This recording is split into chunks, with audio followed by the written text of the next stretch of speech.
Bob Dylan said it backstage in 1991. He wasn't being cruel. He believed it. Kurt Cobain didn't answer. He walked out to the stage 40 minutes later and played the kind of set that makes people stop mid-sentence and forget what they were saying. Dylan stood in the monitor area, arms crossed, watching through the gap in the curtain. He didn't move for the first three songs. He left before the encore. He didn't say anything to anyone for the rest of the night. 22 years later, in a conversation that was never meant to be published, Dylan said something that people who were in that building in 1991 still talk about. But we'll get to that. The venue was mid-sized, not an arena, not a club, that in-between space where a band either fills the room or gets swallowed by it. Nirvana was in the middle of something that hadn't fully been named yet. Nevermind had been out for 3 weeks. Nobody in the industry quite knew what to do with the numbers coming back from record stores. A few people suspected. Most didn't. Dylan was in Seattle for his own show 2 nights later. He'd been persuaded by a mutual acquaintance to come by, take a look at the band everyone was quietly talking about. He agreed the way someone agrees to look at a painting they've already decided they won't like. He arrived after soundcheck through the back entrance, wearing a dark coat and a hat that had seen better decades. He found a position near the production area, backstage left, where he could watch without being watched. The venue was filling up. Kids mostly. Flannel shirts, torn jeans. They pressed toward the stage with the specific patience of people who already knew something was about to happen. Dylan had seen crowds like this before. He'd made crowds like this before. But there was something different in these faces. Not excitement, exactly. More like recognition, like these people were already fluent in a language they hadn't been taught. He was still working out what that meant when someone brought Kurt Cobain to the area where he was standing. It was brief. Someone said the name, gestured, stepped back. These things always happen faster than they should. Dylan extended a hand. Cobain shook it. He was younger than Dylan expected. Not in age, but in bearing. Slight, quiet, not shy, just economical. He wasn't performing anything in that moment. He wasn't nervous, wasn't starstruck, wasn't trying to make an impression. He was just standing there, present, in the way that some people are present and most people aren't. Dylan had a reflex, built over decades of meeting everyone and finding most of them lacking in some fundamental way. He said something about the record, said he'd listened to it, said it was interesting, said the production was loud, said it reminded him of things, without saying which things. Then he said it, the line that spread through music circles for the next 2 decades, though at the time it was just one man talking to another in a dim corridor backstage. "You're not writing songs," Dylan said. "You're writing slogans." He wasn't sneering when he said it. His voice was even, considered. He meant it as an observation, maybe even as a challenge, coming from Bob Dylan, who had written songs that became slogans, that had been turned into slogans by a generation who needed them to mean something specific. It carried a particular weight. He understood the difference, or believed he did. A song asks a question, a slogan answers one.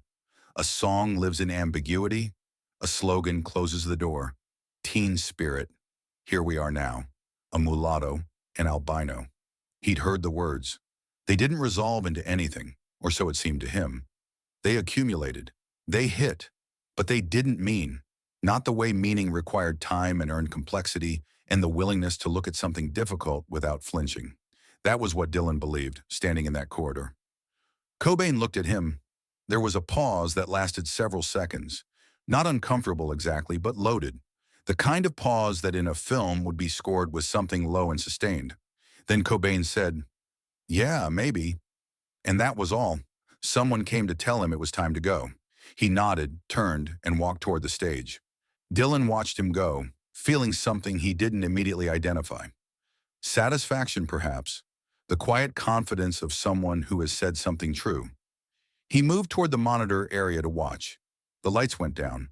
The crowd responded the way crowds respond when they've been waiting and now the wait is over. Not loud exactly, but unified. A single held breath. Cobain came out with the band.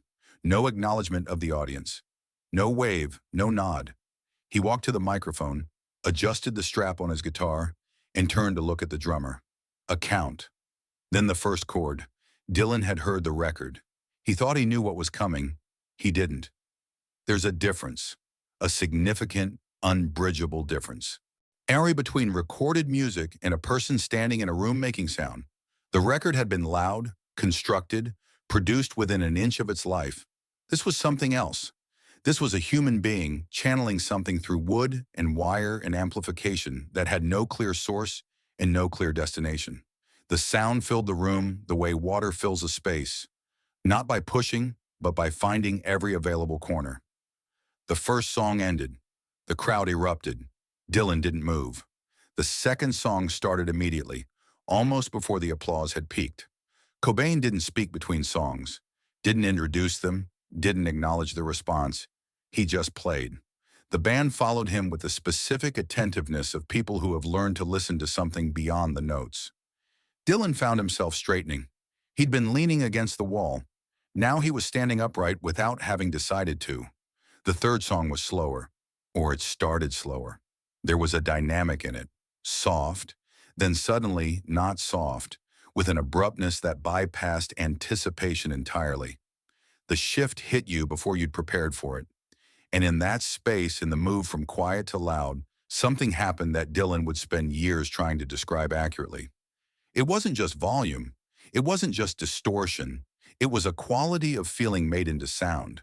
Not a feeling that could be named or explained, not grief or rage or love or longing, but something prior to all of those. The raw material from which feelings are made. Dylan, who had spent 50 years building a language for internal states, found himself standing in the monitor area at a mid-sized venue in Seattle, unable to locate the word for what he was hearing. He uncrossed his arms. He didn't notice he'd done it until later. The set was 50 minutes. Dylan stayed through the first 30. Then he walked quietly away from the monitor area, through the backstage corridor, and out the side exit into the alley. His two people were waiting. He said nothing. They walked to the car. Nobody who was backstage that night heard him speak on his way out. One production assistant who saw him pass later described his expression as something between focused and blank. The face of someone doing internal arithmetic on a problem they hadn't expected to be difficult. In the car, according to the one person who was present and spoke about it years later, Dylan sat in silence for the first 10 minutes of the drive. Then he said without preamble, "When did that happen?" His companion asked what he meant. "When did someone figure out how to do that?" Dylan said. And then he didn't say anything else. Nevermind sold 300,000 copies in its first week. Then it kept going. By January 1992, it had displaced Michael Jackson from the top of the Billboard chart. The industry, which had been using the word alternative as a way of not taking something seriously, had to reconfigure. Dylan was in the middle of his own touring cycle. When journalists asked about the new wave of rock, he gave answers that were polite and non-committal. But people who spent time with him in that period noted that he listened to Nevermind in full multiple times, not casually, attentively, with the lights on and the volume up. Cobain was on the cover of everything. The band had become the kind of band that stops being a band and becomes a symbol, which is a different thing entirely and considerably more exhausting. They crossed paths again in early 1993, briefly at an event neither of them particularly wanted to be at. Industry thing. The kind of room where everyone is there because leaving would look like a statement. This time it was Cobain who saw Dylan first. They made their way toward each other through the crowd with the specific choreography of people who have unfinished business, but no agreed-upon language for it. Dylan said something about the record, said it had done well. Cobain said it had been a year. Then Dylan said, "I've been thinking about what I said." Cobain waited. "The slogan thing." "It's fine," Cobain said. "I don't think I was right," Dylan said. He said it simply, without ornamentation. Not as an apology exactly, more as a correction. He was someone who valued accuracy, and he had come to believe he'd been inaccurate. Cobain looked at him for a moment, then he said, "What changed your mind?" And Dylan said, "I heard the room." Cobain nodded. He seemed to understand what that meant. He probably did. They talked for a few more minutes about something unrelated. Then the room pulled them in different directions, and that was the last time they spoke at length.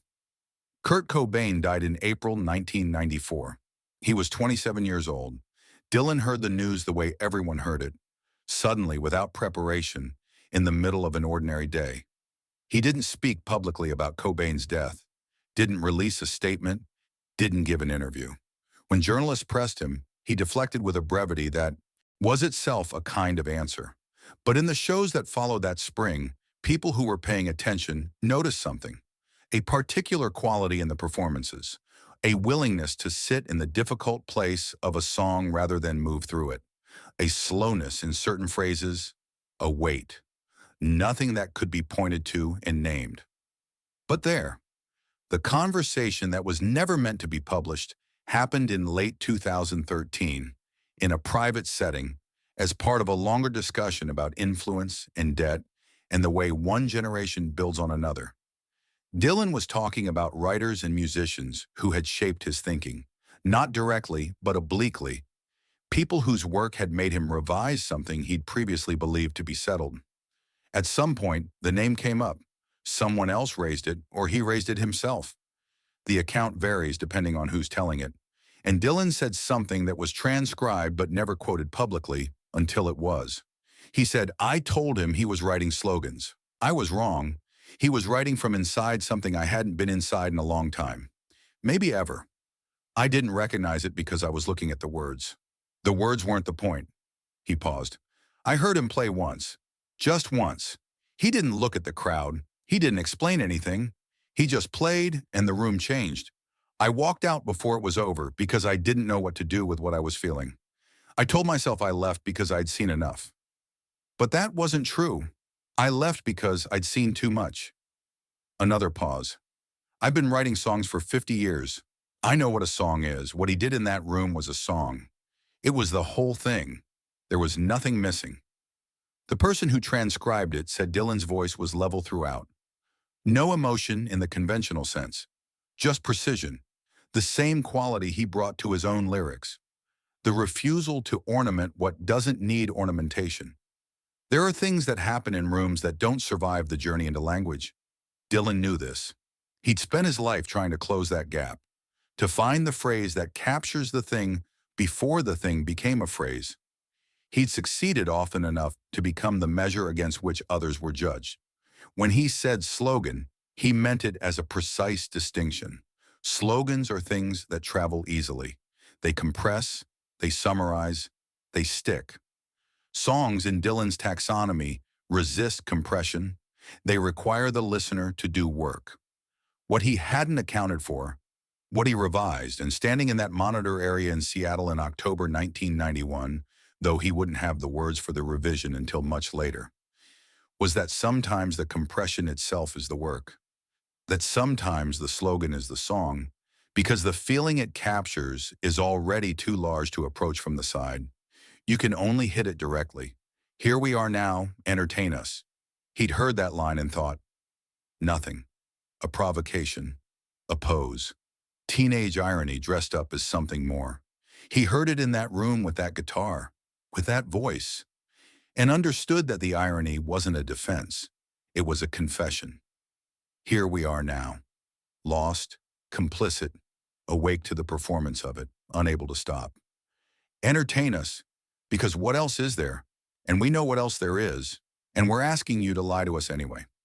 That's not a slogan, that's a reckoning. Dylan had written reckonings for 50 years. He recognized this one when he finally heard it the right way. He just needed to be in the room. The monitor area was empty when the crew came to strike the stage. Someone found a crumpled set list on the floor nearby. The songs in order, written in Sharpie, in Cobain's handwriting. Nobody thought much of it at the time. Things get left behind. It was a Tuesday night in October. The city outside was cold and wet and unremarkable. The venue went dark around midnight. In the alley, already an hour gone, a car carried Bob Dylan through the Seattle streets toward wherever he was going next. Whatever he was thinking, he kept to himself. Some things you carry alone.